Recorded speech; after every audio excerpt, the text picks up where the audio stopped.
सुप्रभात बच्चों, मेरा नाम पायल अग्रवाल है। मैं हूं आपकी हिंदी की अध्यापिका। बच्चों, आज हम पढ़ेंगे पाठ 13 लड़की। बच्चों, यूं तो आपने देखा होगा कि लड़कियां आजकल आसमान छू रही हैं, है ना। सब कुछ कर रही हैं लड़कियां, लड़कों से कदम मिला के चल रही हैं, बल्कि उनसे अच्छा ही कर रही हैं, ठीक है। पर कहीं ना कहीं आज भी वो लड़की ही है, मतलब उन्हें आगे कहीं भी बढ़ने नहीं दिया जा रहा। चलिए आइए जानते हैं कि वैसे लड़कियां इतनी आगे निकल गई हैं, फिर भी ये भेदभाव क्यों, लड़का और लड़की का। जबकि लड़कियां बहुत ऊपर तक जा चुकी हैं, चांद तक लड़कियां जा चुकी हैं, पर फिर भी भेदभाव है, क्यों। चलिए आइए इस पाठ को पढ़ते हैं और अच्छे से समझते हैं। पाठ 3 लड़की। प्रस्तुत कहानी लेखक राम दरश मिश्र द्वारा लिखी गई है। आज हमारे प्रगतिशील समाज में लड़का लड़की को एक समान अधिकार देने की बात कही जाती है कि लड़का और लड़की एक हैं, एक जैसा अधिकार दो इनको। परंतु आज भी समाज में लड़कियों की स्थिति में कोई बदलाव नजर नहीं आता। आज के समय में भी लड़कियां भेदभावपूर्ण व्यवहार का शिकार होती हैं। जैसे कई बार आपने देखा होगा कि अच्छा लड़की है रो रही है ना, या नहीं वहां पे नहीं जाना, तुम लड़की हो घर से बाहर नहीं निकलना है, ऐसे नहीं पहनना वैसे नहीं पहनना, तो भेदभाव कहीं ना कहीं है।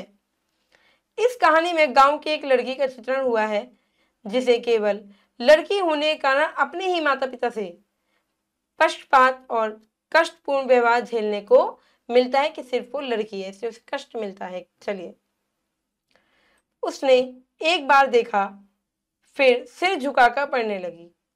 उसका बड़ा भाई सुड़क सुड़क कर दूध पीता रहा। मैंने पूछा, क्यों सावित्री, तुम दूध पी चुकी?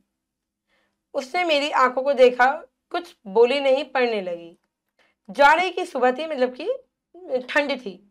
घर के सामने थोड़ी धूप निकल आई थी। मैं चारपाई पर बैठा हुआ एक किताब पढ़ रहा था। आप देख रहे हो, ये एक किताब पढ़ रहे हैं और सामने चटाई पर धूप में मेरे भतीजे के दोनों बच्चे अपना अपना काम कर रहे थे।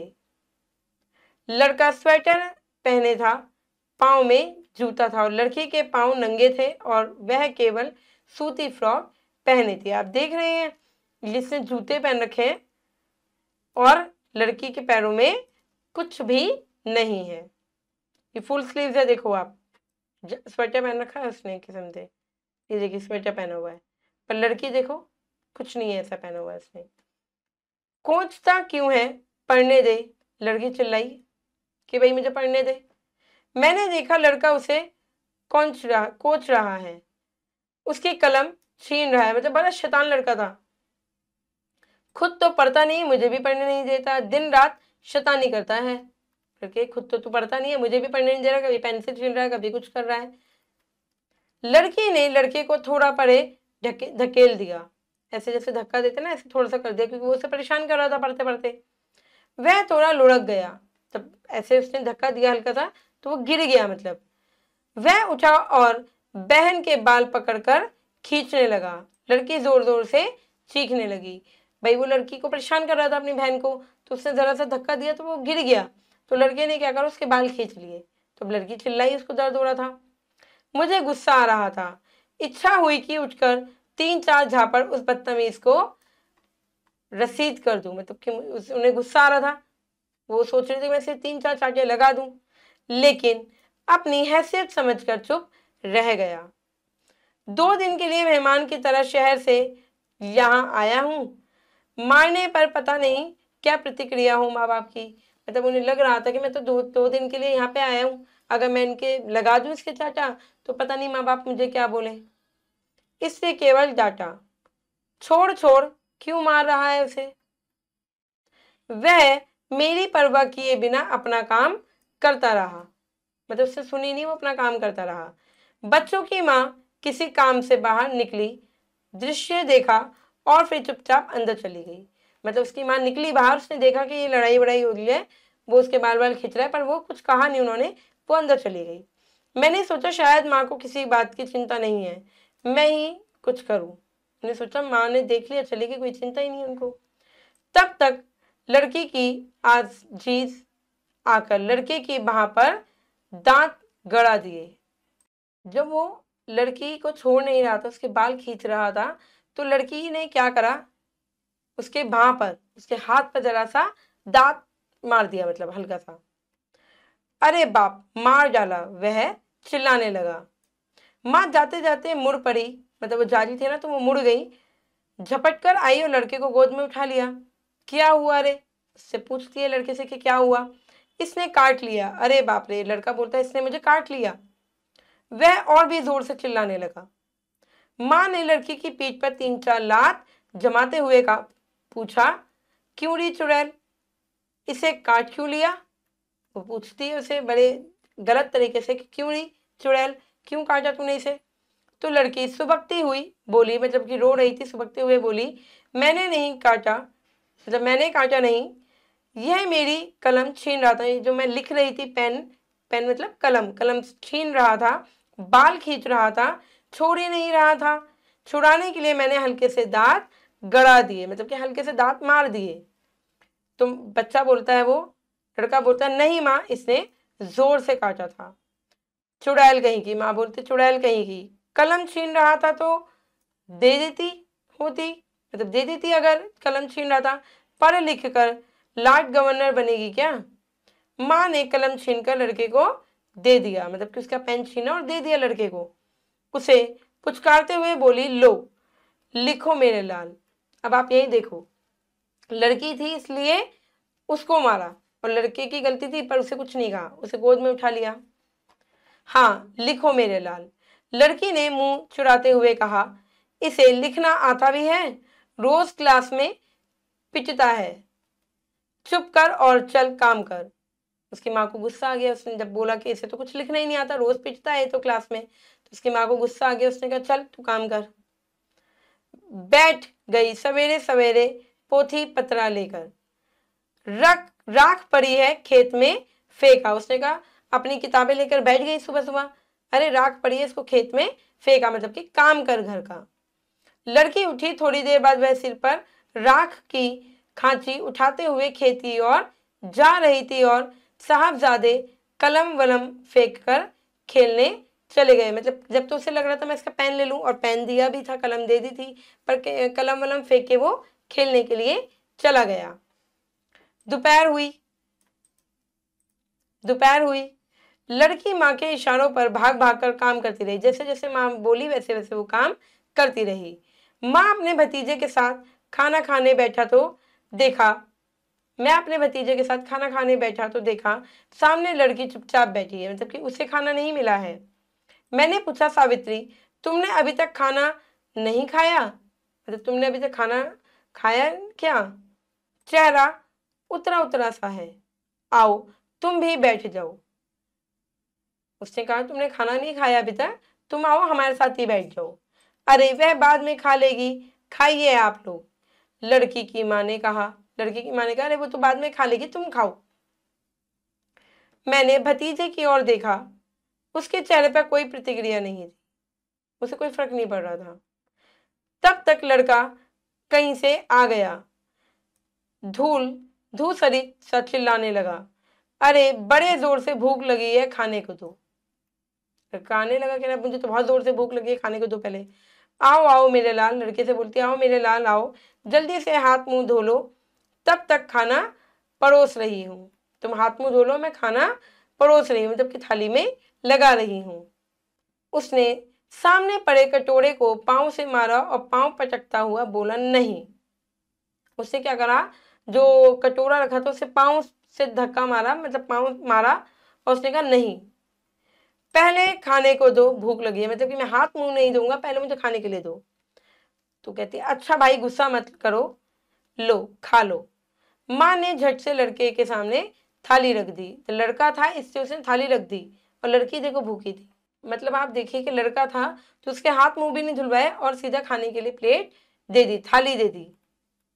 मैंने भतीजे की ओर फिर देखा, वह निर्विकार भाव से खाए जा रहा था। लड़की चुपचाप मार खाई सी अपनी जगह सिमटी सुकड़ी बैठी थी। लड़की बेचारी कितना काम करके आई खेत वेत में, फिर भी वो चुपचाप बैठी हुई थी। मुझे यह सब बहुत अजीब लग रहा था। खा पी कर बरामदे में लेटा था, लड़का वही खेल रहा था। एकाएक चिल्लाने लगा, अरे माई रे, पेट में दर्द हो रहा है। मतलब वो खेलते खेलते चिल्लाने लगा कि मेरे पेट में बहुत दर्द हो रहा है। तो मैंने कहा, लगता है कुछ गड़बड़ सड़बड़ खा लिया है। मतलब उन्होंने बोला, जो चारपाई पे लेटे थे, कि शायद कुछ ऐसा वैसे खा लिया होगा। गड़बड़ सड़बड़ तो कुछ नहीं खाया होगा, हम लोग जो खा रहे हैं वही यह भी खा रहा है। बाप ने बचाव किया। बाप ने बोला, हम जो खा रहे हैं वो ये खा रहा है, ऐसा वैसे तो उसने कुछ नहीं खाया होगा, तो ज्यादा खा लिया होगा। अरे कहाँ, यह कमबख्त तो खाता ही नहीं है, बस टूंगता है। बाप ने कहा, अरे ये तो कुछ भी नहीं खाता है, ऐसा तो बस ऐसे देखता है, सूंघता है ऐसी। मैंने कहा, कल से ही इसे टूंगते हुए देख रहा हूँ।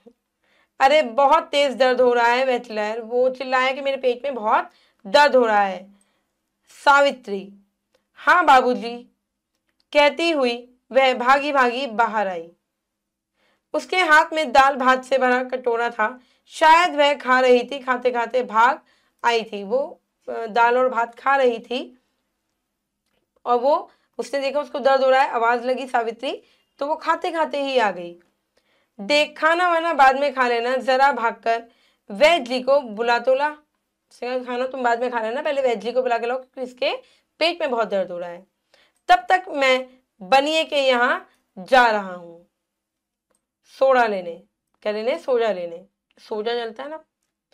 फिर वहीं से चिल्लाकर अपनी पत्नी से कहा, जरा मुन्ने को संभालना और थोड़ा पानी गर्म करके रखना, इसके पेट में दर्द हो रहा है। अपनी उसकी माँ से बोला कि इसके पेट में दर्द हो रहा है, थोड़ा गर्म पानी कर दो।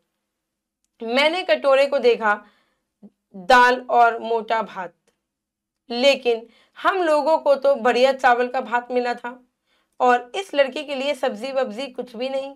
मतलब वो देख रहे थे कि हमें तो खाने के लिए बहुत कुछ मिल रहा है, पर इस लड़की के लिए तो कुछ भी नहीं है। मोटा सा भात है, दाल है पतली सी पानी सी, और कुछ भी नहीं है।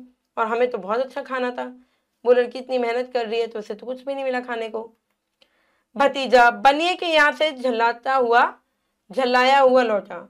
कमबख्त कुछ नहीं रखता, दुकान खोल रखी है और जो चीज मांगो वह नदारद। तब तक सावित्री भी आ गई। बाबूजी, वैद्य जी तो कहीं गए हैं। उन्होंने कहा, कहीं गए हुए हैं वैद्य जी तो, मतलब बनिए की दुकान पे भी उसको सोजा नहीं मिला, वैद्य जी भी कहीं गए हुए थे। अरे यह कुलछनी जहां जाएगी वहां काम नहीं होगा। वो लड़की को बोलती है, ये जहां पे जाएगी वहां पे काम नहीं होने का। माँ ने टिप्पणी जोड़ी।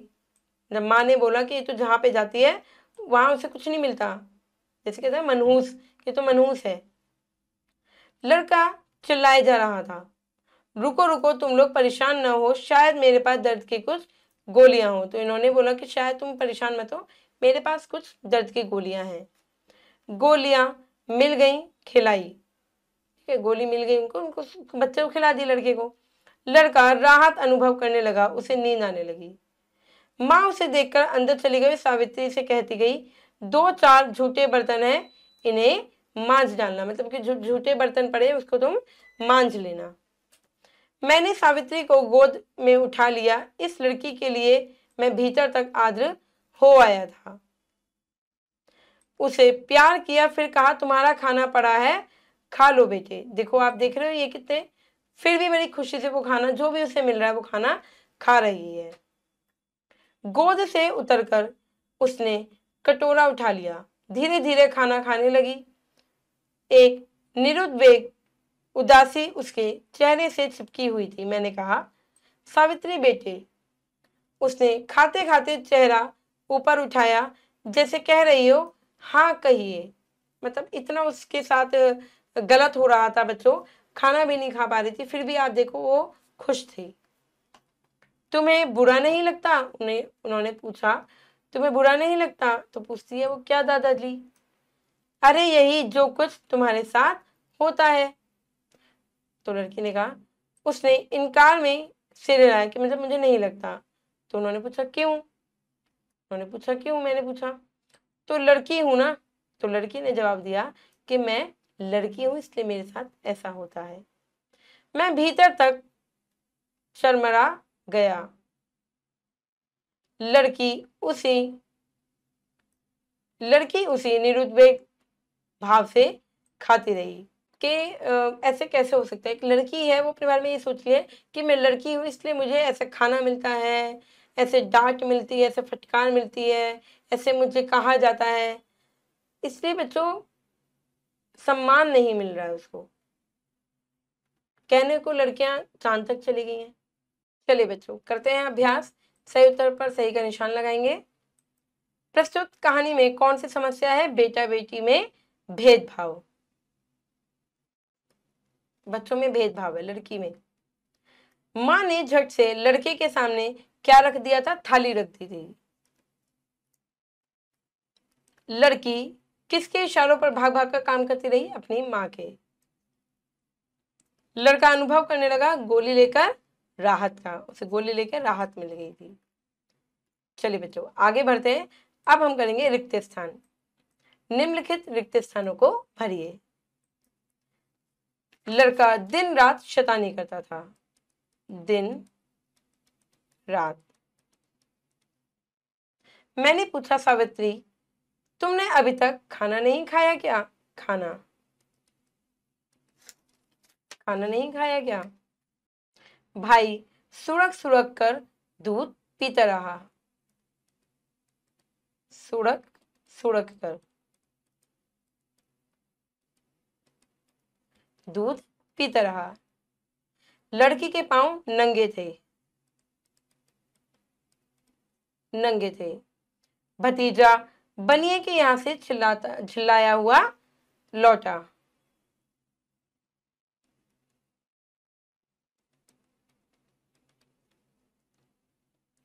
इस लड़की के लिए मैं भीतर से आर्द्र हो आया था। मतलब वो देख रहे थे कि इस लड़की के साथ कितना अन्याय हो रहा है, फिर भी ये लड़की खुश है, आराम से काम कर रही है। चलिए बच्चों आगे बढ़ते हैं। करते हैं सही कथन पर सही और गलत पर गलत का चिन्ह लगाइए। लड़का लड़की में भेदभाव होना चाहिए? नहीं होना चाहिए। पुराने लोगों की सोच बदलनी होगी। पुराने लोगों को जो सोच है वो बेटा बदलनी होगी। बिल्कुल सही। लड़कियों को भी बराबर का हक मिलना चाहिए। बिल्कुल मिलना चाहिए। लड़कियां पढ़ लिख कर सब कुछ बन सकती हैं। बिल्कुल बन सकती हैं। लड़की की माँ लड़की को बहुत प्यार करती थी। नहीं, उसे कष्ट देती थी। कहानी में लड़की की माँ उसके साथ दुर्व्यवहार करती थी। बिल्कुल सही, उसके साथ दुर्व्यवहार करती थी। चलिए बच्चों करते हैं किसने किसे कहा। देख खाना वाना बाद में खा लेना किसने कहा था? बाबूजी ने, उसके पिता ने, मतलब बेटा। ठीक है। किसे कहा था? सावित्री से, यानी कि लड़की से, सावित्री से। ठीक है। तुम्हारा खाना पड़ा है खा लो बेटा किसने कहा था? दादाजी ने। और किससे कहा था बच्चों? सावित्री से।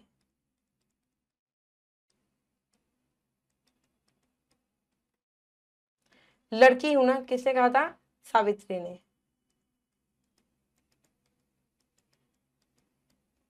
और किससे कहा था? दादाजी से।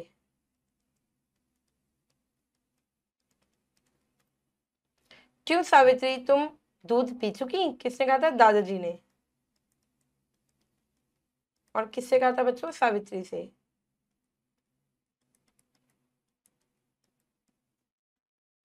क्यों रही चुड़ैल, इसे काट क्यों लिया? किसने कहा था? माँ ने। और किसे कहा था बच्चों? सावित्री से। चलिए बच्चों ये प्रश्न उत्तर है, व्याकरण आपको अपने आप करनी है। आशा करती हूँ बच्चों ये पाठ आपको अच्छे से समझ में आ गया होगा। मैं मिलूंगी आपसे अगली कक्षा में, तब तक के लिए आप खुश रहिए, अपना ध्यान रखिए। धन्यवाद।